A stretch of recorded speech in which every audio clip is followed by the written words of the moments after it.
Bienvenue dans l'exposition Chagall, le passeur de lumière.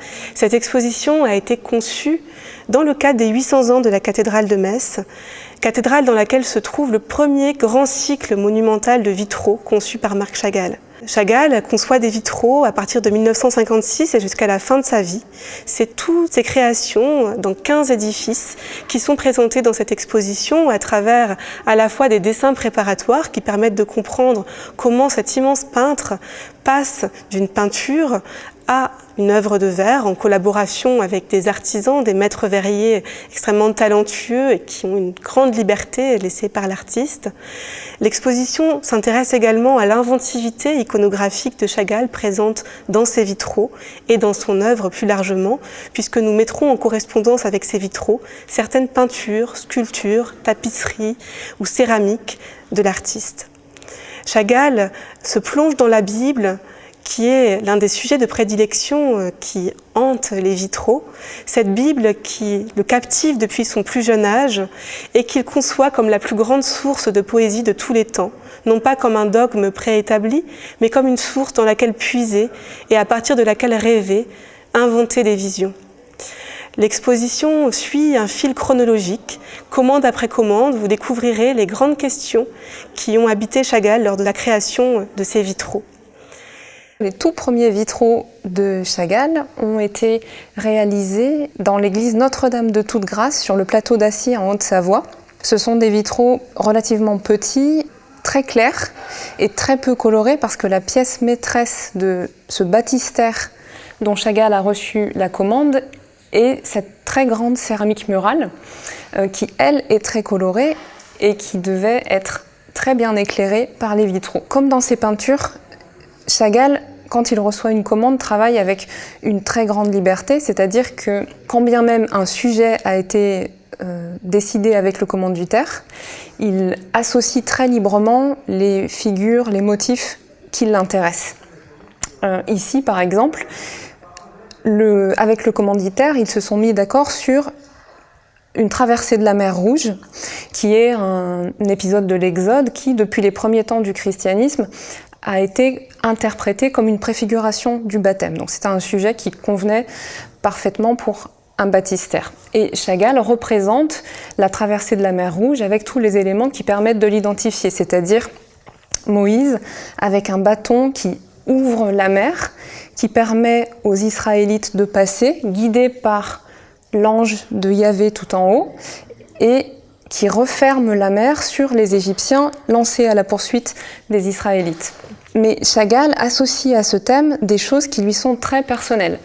Par exemple, on peut voir en haut à gauche un poisson qui est en train de surgir de l'eau, un roi David avec une lyre, un couple qui flotte, et ici à droite, un Christ en croix, une pendule ailée et un peuple implorant qui est guidé par une petite figure de juif errant avec son baluchon, figure qu'on retrouve à gauche de l'ange tout en haut.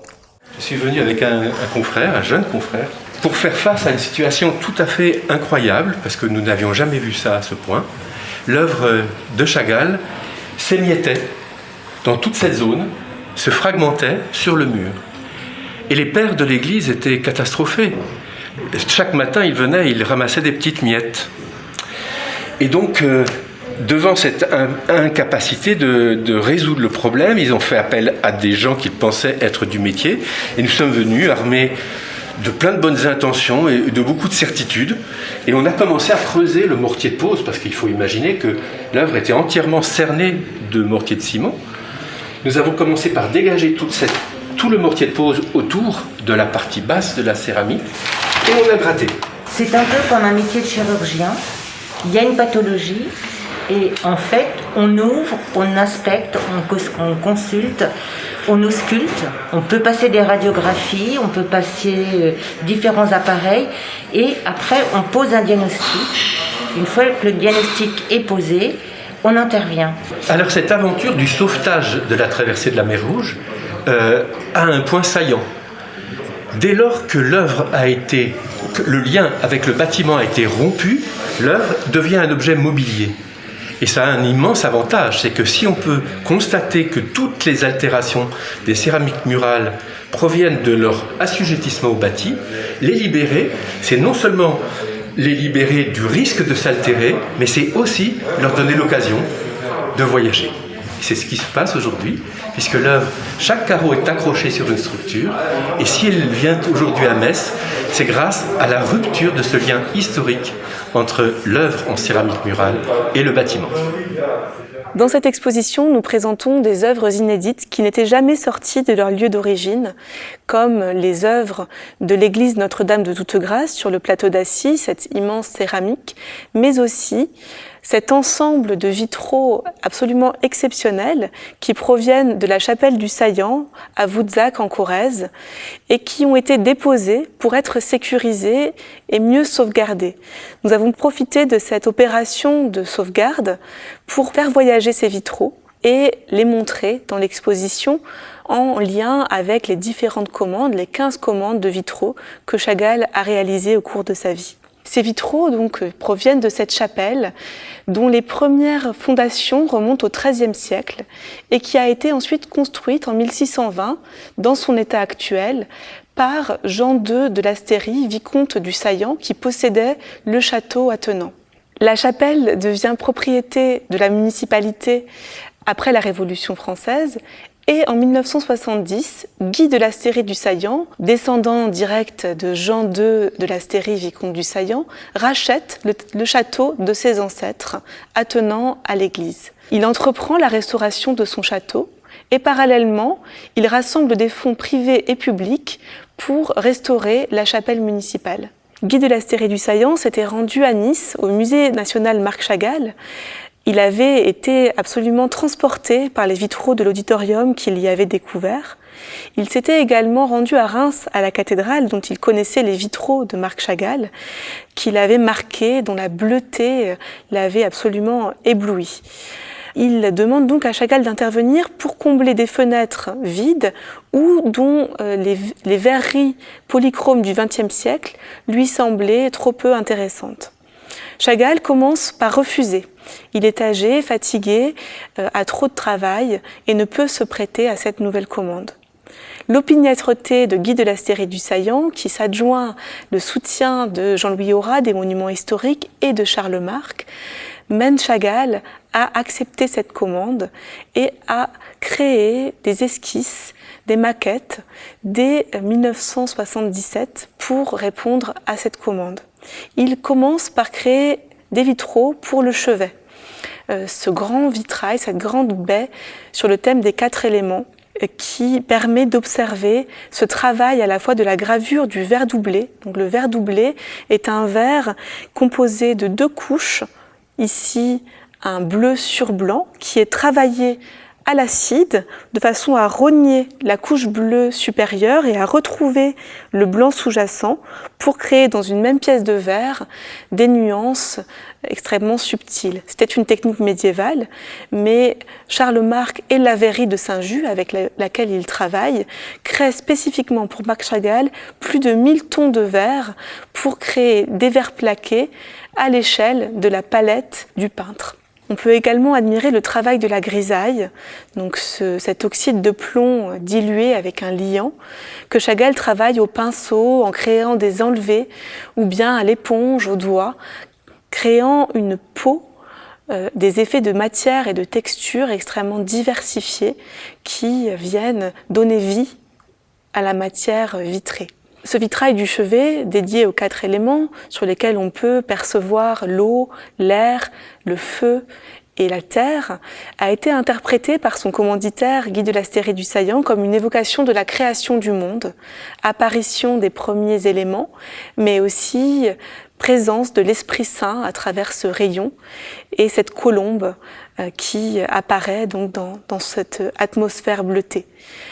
Tout en haut de la baie, sur la rose en forme de trèfle, on peut observer un petit couple qui, selon donc Isabelle de l'Astérie du Saillant, représente les commanditaires comme un clin d'œil à cette tradition médiévale dans laquelle les artistes, bien souvent, représentaient les donateurs dans leurs vitraux ou dans leurs œuvres. Après cette première commande, Guy de Lasteyrie du Saillant demande à Chagall d'orner cette fois les vitraux de la nef, de façon à parvenir à une chapelle Chagall.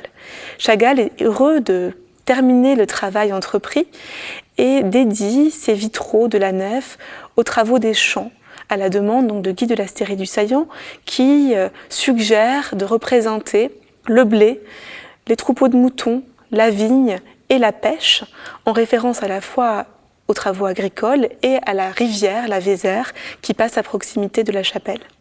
Ces vitraux sont extrêmement transparents, ils ne sont plus en verre doublé mais en vitrage, de façon à laisser entrer la lumière et à éclairer au mieux cette chapelle relativement sombre.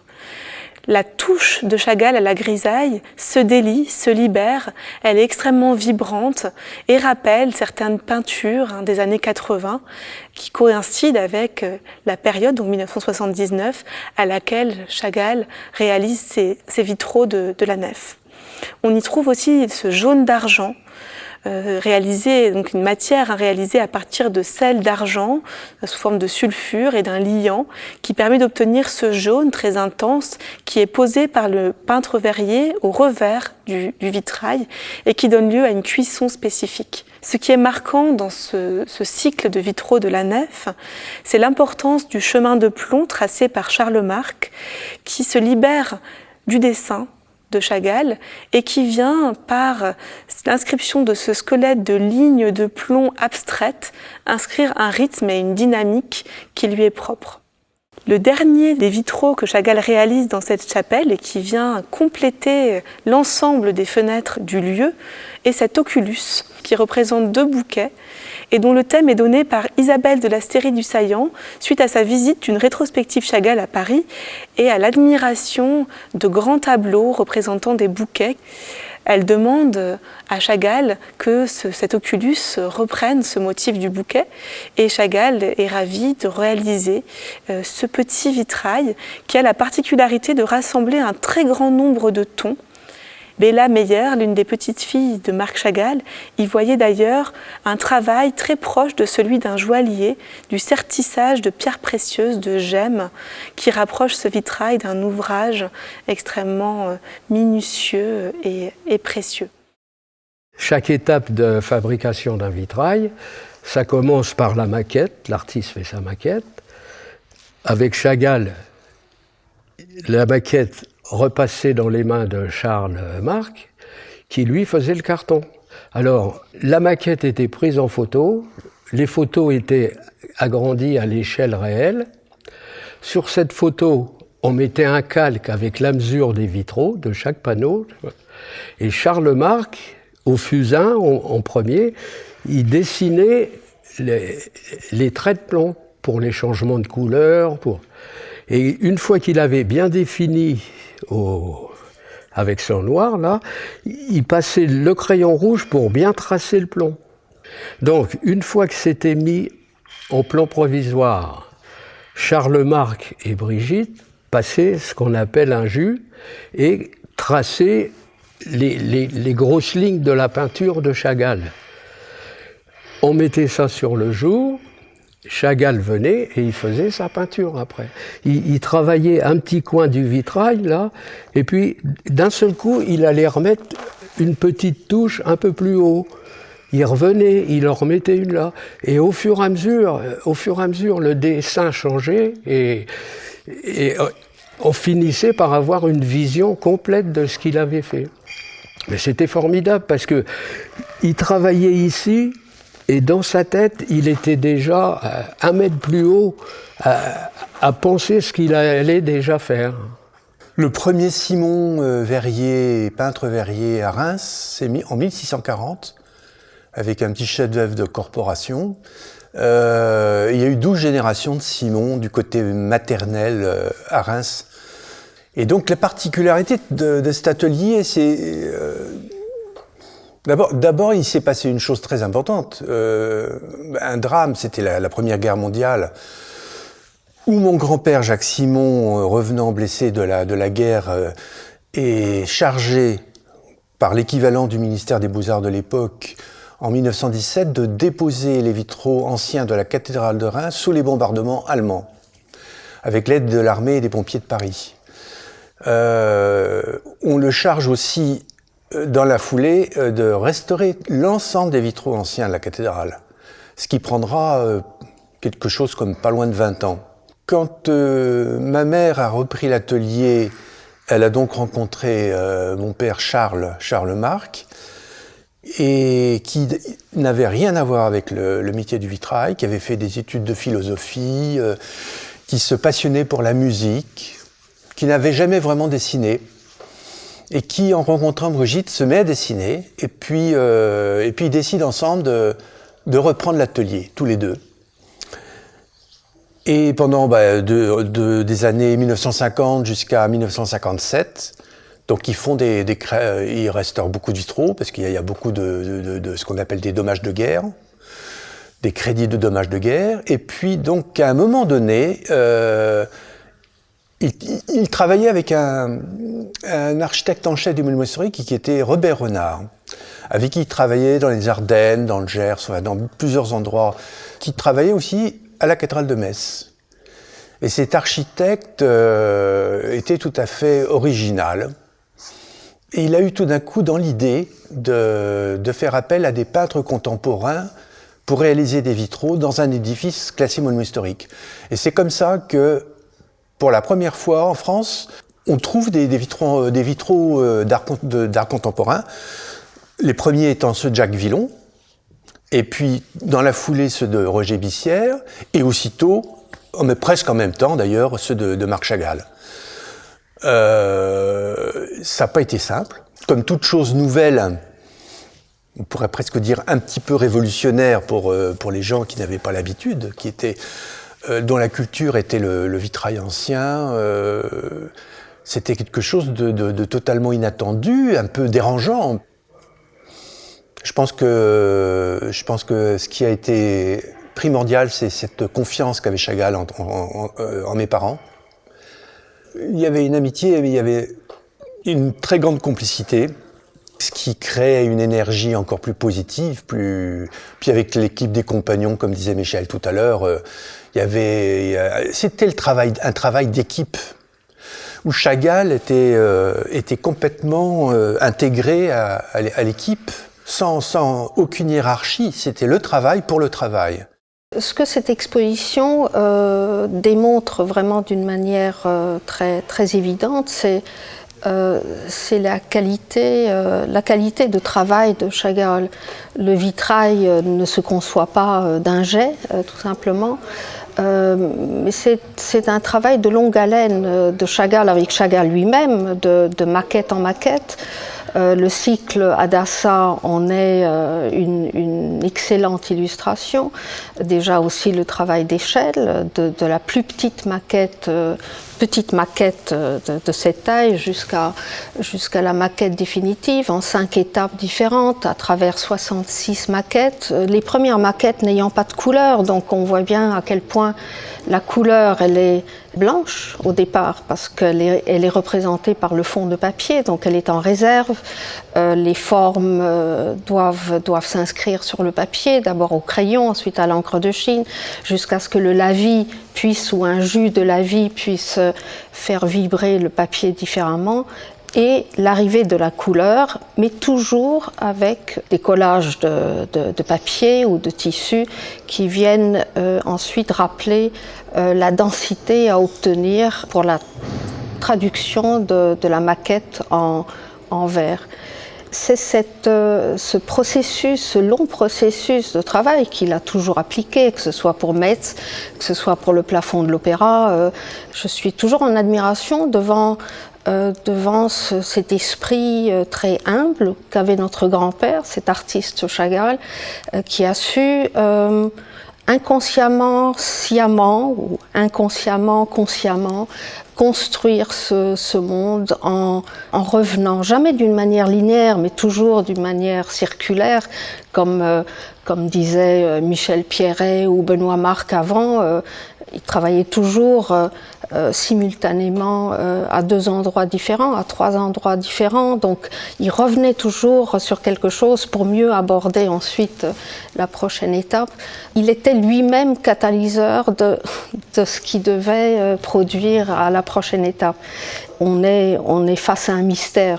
On se dit comment cet artiste qui n'avait pas fait d'études d'architecture, qui ne va pas mesurer la lumière tous les jours, le matin et le soir dans cet édifice, comment il avait intégré la couleur de la pierre, la matière, la lumière qui se pose sur la pierre à tout instant de la journée, dans toutes les saisons, pour pouvoir savoir ce qu'il fallait créer comme ton, ce qu'il fallait créer comme gravure, où est-ce qu'il fallait modérer, moduler, revenir sur un ton, atténuer ou accentuer une certaine tonalité pour faire ressortir des figures, pour ensuite créer une vibration et un dialogue avec celui qui entre dans l'édifice. Et ces vitraux ne sont pas uniquement une décoration, c'est un acteur, deviennent acteurs vivants à l'intérieur d'un édifice. Nous établissons un dialogue constructif et certainement un dialogue qui peut nous aider aujourd'hui à comprendre le monde actuel.